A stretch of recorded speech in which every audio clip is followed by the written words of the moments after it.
Yo, yo, yo, yo, yo. What is going on, CoD Familia? It is your boy BN, aka Mr. Kingdom Builder, and today we're going to be talking about a pretty massive update that hit us about, a day and a half ago from now. For Stars Reignited S1 Plus, there was a semi-protected pass rule change that took effect. Essentially, what was happening is in a few kingdoms, we ended up seeing alliances that were forming unions with a alliance that was in that starting region, right? So if you're talking about S1 Plus, we'll show you some maps here in a moment to kind of give you a visual. But essentially, in one of the four starting regions, an alliance that did not start in one of those regions formed a union with one of them, and then they were able to enter through the pass to then start attacking alliances and players in that home region, right? Therefore, not really being kind of a safety or a home starting region, so to speak.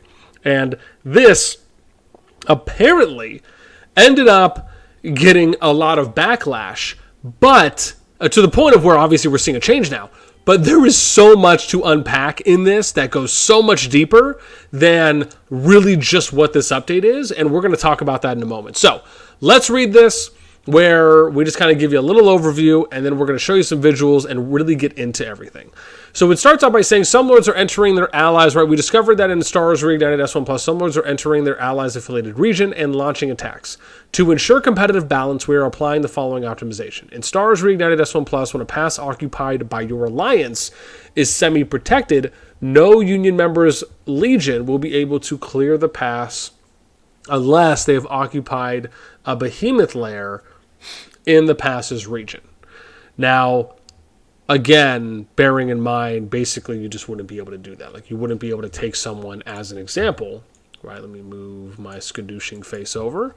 And the example here is you wouldn't be able to take someone, let's say, who's in Kaltia and be able to capture a behemoth in Burning Lands, right? If you did not start in Burning Lands specifically. So this is, let me point out, like, so the change, part of me wants to say it's funny because it is a little funny, but what I'm going to say is this. The reason why this goes so much deeper than what the majority of players may not realize is this is kind of the ongoing dilemma, the identity crisis, if you will, that Call of Dragons currently is facing. And this isn't meant to be said in a negative way by any means. It's more so to talk about where are we in the current state of affairs of the game. Because remember, one of the things we often talk about is how Call of Dragons, at least thus far, from some of their last public statements, and this was kind of around that beta phase and post-beta, where we heard from them that they were looking to have and build a little bit more of an alliance-focused game, rather than it being more of a kingdom-focused game, right? So it's kind of more alliance builder versus kingdom builder. Now, the interesting part about this is that if you really wanted, right, let's just talk about one angle. If you really wanted your game to be more of an alliance building game, you would not necessarily, and I can argue both sides of this, but one side to argue is that you wouldn't necessarily try to cap this change. Why? Because now you're allowing for the alliances to keep fighting it out constantly throughout the entire map. The other side of the debate, which still kind of is along this same streamlined point, is, well, if we don't want alliances to die off, right, and essentially kind of get bullied in a way, or not allow for them to try and resurge or recollect themselves and then come back and fight more, right, then we need to make it to where we don't allow people to go into starting zones. However, bear in mind, this kind of leads into the second point, which is that, point number two, they never came out with something saying, hey, we're going to, like, so when they came out with the S1 Plus map, they never indicated that kingdoms were going to have set starting regions, right?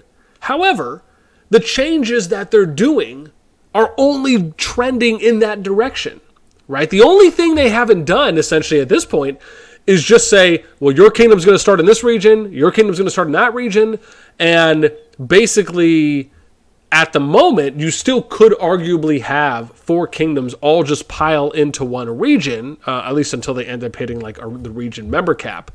But you could technically have that happen, where you would almost say like, hey, we'll just have, the top 4 alliances from each of the 4 kingdoms going into their KVK Season 1 Plus, and all pile into the same Zone 1 starting region. You could technically have that happen. However, what we have usually been seeing, and we've talked about this before when we've done data across multiple kingdoms, and we analyze and we look at where kingdoms are starting out in a lot of the KVK groups, especially the biggest group that was between kingdoms 27 through 90, where we ended up forming 16 groups from those 64 kingdom pool, we saw that the majority of those groups, overwhelmingly, all opted to kind of start in their own starting Zone 1 regions. Why? And so now you kind of have to get into point 3, which is, why would alliances opt, if you're really pushing this narrative, right, of, hey, we want the game to be more alliance focused, and bear in mind, it's not as though they're plastering that narrative all over the place. You'd really have to dig for that, right, to kind of see those things that are posted, whether it's by CoD CS, if it's like a one-liner in an article, or if it's a one-liner in a blog, or one-liner in an update giving a brief explanation, or like a developer feedback column, right? These are things you really would have to look for. However, if the idea is, let's push a more alliance-based or alliance builder type game versus a kingdom builder, then you also have to be able to understand the player psychology aspect of it, which is that players do not want to just YOLO Brick Squad 420 it all day long from day one. Because if that was the case, we would not be seeing alliances and kingdoms trying to communicate and coordinate with one another to figure out how each of them can essentially, and this is the majority for the most part, start in their own defined Zone 1 region going into Season 1 Plus. Instead, if the true trending narrative was, okay, well, we just all want to fight no matter what, you would be seeing a lot more Zone 1 fights. Even, I'll give you, and we'll hamper down on this again, let's double down more. When we pulled data on Kingdoms 27 through 90, and I went in trying to look for fights, there was maybe only 2 kingdoms, 1 to 2 kingdoms, that were having small skirmishes. Not big all-out wars where it's multiple alliances, right? We're talking maybe one alliance versus another, maybe a 2v1 or a 3v1 here and there, but nothing that was at such a grand scale compared to some of the PvP content that we've captured as of late.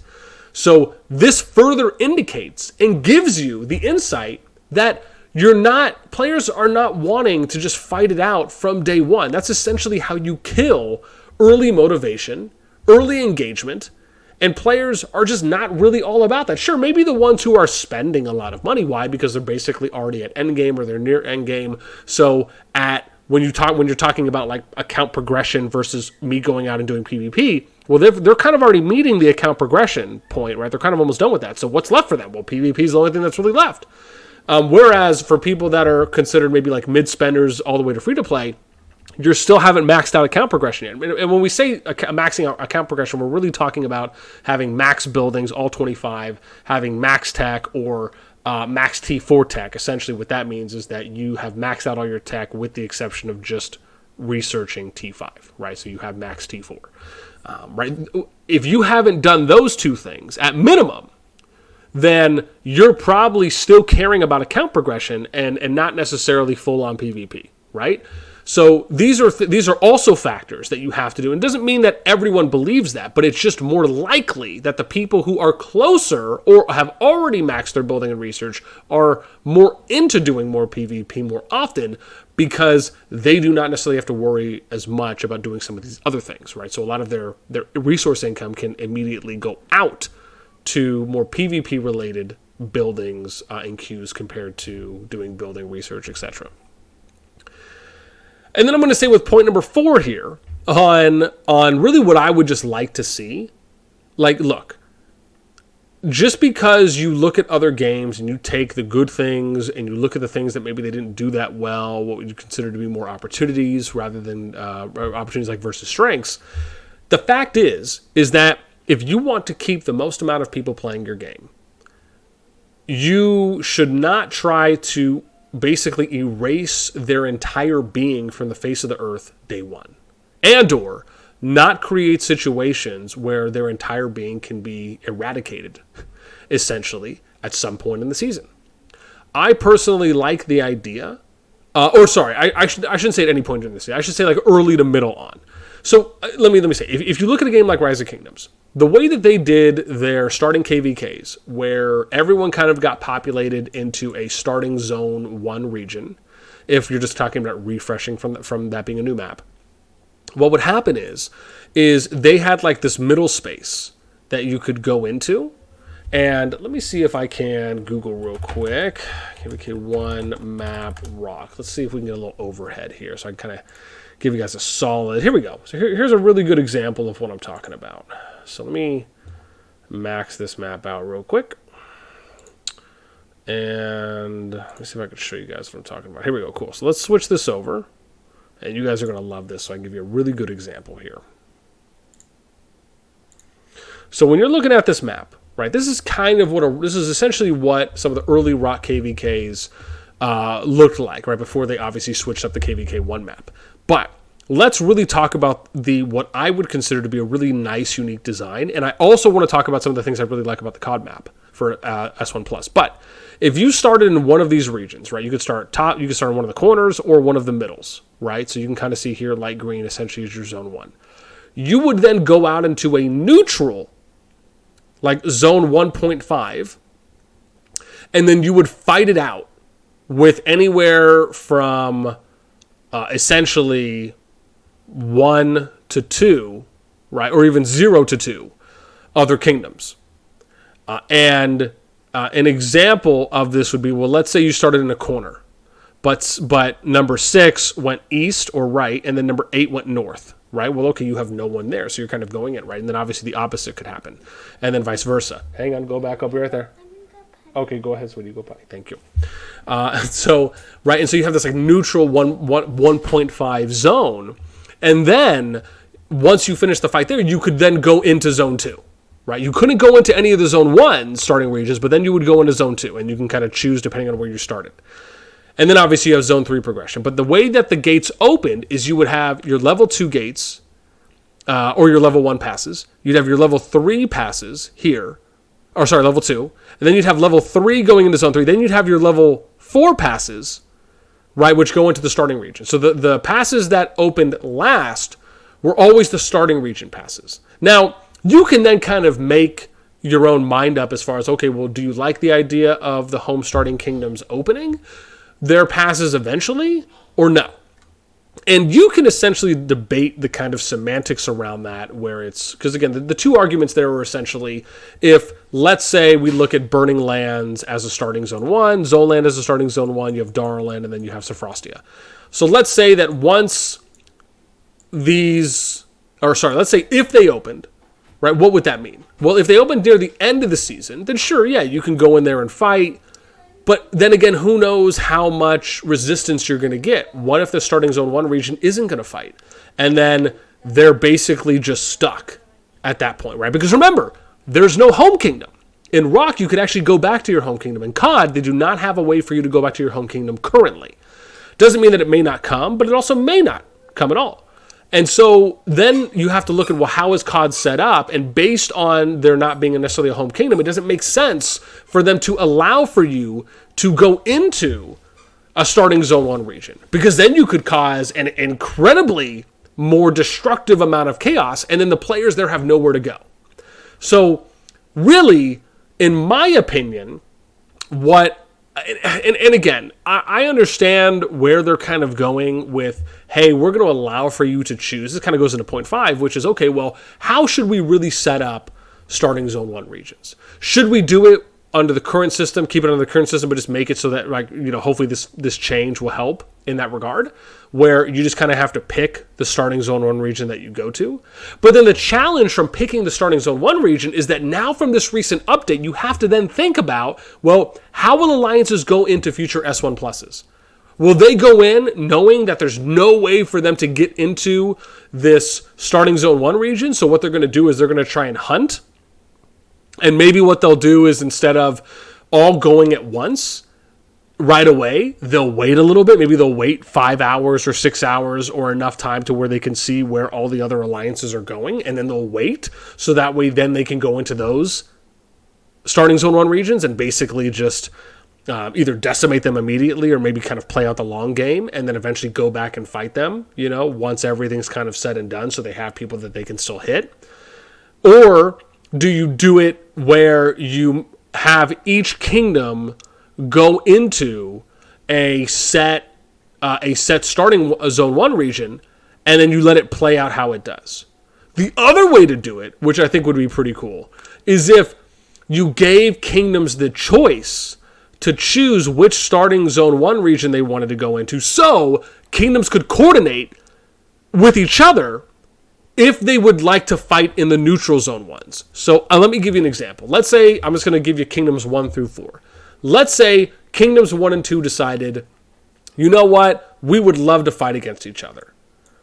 And so when it came time to select the Zone 1 starting region, a representative from each kingdom, let's just say the king or queen, could then choose, right, once the options came up, they could coordinate with the other kingdoms and say, hey guys, 1 and 2 would like to fight it out in one of the neutral regions, right? It doesn't really matter where they go.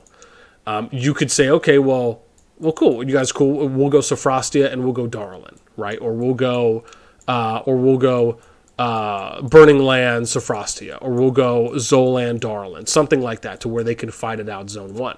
Now, sure, some of the inherent challenges is that, what if you get put into a group where they're just going to kind of pick wherever they want? Okay, I mean, sure, that can happen, but at that point it would be what it is. Or you do it the other way, where you have each of the kingdoms that are going into that group that are just randomly assigned, right, which starting Zone 1 region they're going to go in. Then the other way is you just have it go in order, where maybe you say something, for example, like Burning Lands, right? So like the first kingdom in that group, just based on chronological number, goes Burning Lands. The second one goes Sophrostia. Third one goes Darlin. Fourth one goes Zolan, right? There's a couple ways that you can do it. But my overall point in saying this is that, again, and I hope that this recent change will help there, but it does beg the question on, because you allow for the kingdoms to essentially choose, or the alliances specifically to choose which starting Zone 1 regions they go to, you can decimate alliances from kingdoms on day one. And what you have to then weigh, and again, I feel like I'm giving a freaking TED Talk at this point, because we're really talking kind of like macro gameplay here, is you have to understand that from the player's psychology standpoint, is that how likely will they want to continue playing throughout the entire season or the majority of the season if they are denied opportunities to progress in that season? And we're not saying that, everyone's going to make it to Zone 3 or everyone's going to make it to Zone 2 or everyone's going to at least get one or a couple. Like, no. The fact is, we're just talking about being able to kind of have a safe zone in your as you start in this new season, and then giving opportunities to fight in advance. And then obviously it's kind of up to you at that point if you're able to hold or not. But the one thing you don't want to do is just kill someone's enthusiasm or kill the fire, kill their motivation from day one. So that, I think, is something they're going to have to figure out on how they go about it. Again, my thought on this is, I think it would just make things, and this is the point this is the other point I was trying to get to. I just kind of reminded myself through some trigger words, is you have to look at how kingdoms are going into Season 1+. Remember, we've done data on this. We have data in a video I did from Kingdoms 27 through 90 that showed that the overwhelming majority of all the kingdoms in that 27 through 90 group were mostly or fully unified as a kingdom, right? Where all of the alliances, majority or a healthy amount of the alliances, all were kind of banded together in a union and were going in some type of a coordinated effort into that next season. So if the majority of kingdoms are trying to do that, under this current system, it just kind of doesn't reward that, right? But the fact is that you're not seeing the actual home kingdoms being more alliance focused, right? You're seeing them really, and maybe in the beginning they are, right? Especially if you're not going in with a group or multiple alliances. Sure, you can make the argument in the beginning. But by the time you get to the first few weeks and at the latest point, by the middle of the season, usually you're seeing some form of union or some form of agreements or allies that are being formed, or, hey, we're going to kind of nap and work with you in some capacity. And so then by the end of the season, that's what we're seeing from the data, that the majority of kingdoms are either fully unified, mostly unified, or at least half unified, right? And that's where the data is showing us. And that's also based on just kind of how these types of games within the genre usually play out. So you could just make the argument, it's kind of counterintuitive, it's almost contradictory to say, well, this is how the kingdoms are playing out because of the way the game is designed. Remember, this game the game doesn't come out in your face and just basically say, well, we're going to put one alliance in each little alliance pocket, then you guys are each going to have to like crawl into the next zone together, right? Like to me that, I'm giving a very extreme example, but that would almost be something to me that shows the game is a little bit more alliance focused rather than basically giving us a typical standard kingdom builder and mocking up the map, even though it's not obviously identical to other games within the genre, but then you're just trying to, it's almost like they're trying to change the player psychology for how they should be approaching the game. And the fact is that that's just not the case, right? This has been how it has been for years upon years. So to try and change this innate way that the majority of players, especially those with Kingdom Builder experience, are going to typically play out home kingdoms, and you're expecting for that to be different going into future seasons, it's just you're basically going up against a wall at that point, right? Like you're taking the path of like most resistance. So again, that's my view on it. I know I said a lot here in these 21 minutes. I'd love to know what you guys think, right? Does anything I said resonate with you? Do you enjoy these types of philosophical and kind of macro overhead, like high level overviews of what the game is, diving into like deep gameplay, player psychology, kind of end game strategy and tactics, etc. Again, let me know what you guys think in the comments down below. But those are my thoughts. That's my opinion. I'd love to know what you guys think. That's going to do it for me. As always, until next time, I will catch you later.